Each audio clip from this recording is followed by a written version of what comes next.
जब तक इस दल के कर्ता धर्ता के तौर पर मेरी भूमिका है, तब तक किसी भी तरह का कोई गठजोड़, कोई गठबंधन नहीं हो सकता है, न चुनाव से पहले न चुनाव के बाद। जिस ईमानदारी और शुद्धता की बात कहकर इस प्रयास को हमने शुरू किया है, उस प्रयास के ईमानदारी और शुद्धता में कभी कोई कॉम्प्रोमाइज हो नहीं सकता है।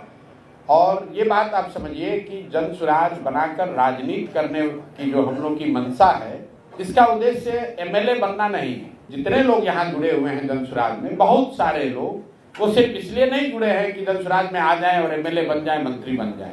इसमें बहुतेरे लोग ऐसे हैं जिन्होंने जीवन में बहुत कुछ हासिल किया है।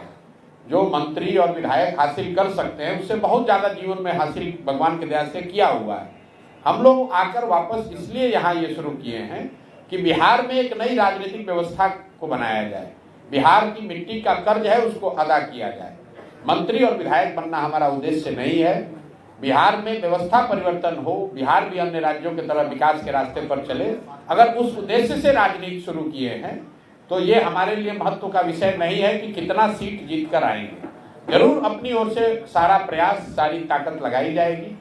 जनता को अगर बात समझ में आए, जनता ने आशीर्वाद दिया, तो जो जन सुराज की परिकल्पना है उसके आधार पर नई व्यवस्था का निर्माण होते आप देखेंगे बिहार में। लेकिन अगर किसी वजह से सफलता न भी मिले तो भी, चाहे 5 वर्ष लगे, 10 वर्ष लगे, जन सुराज में हम लोग पीछे हटने वाले नहीं हैं। किसी तरह का वैचारिक या व्यवहारिक, मैं फिर से दोहरा देता हूं, ना वैचारिक ना व्यवहारिक, किसी तरह का कोई डाइल्यूशन, कोई गठबंधन नहीं होगा।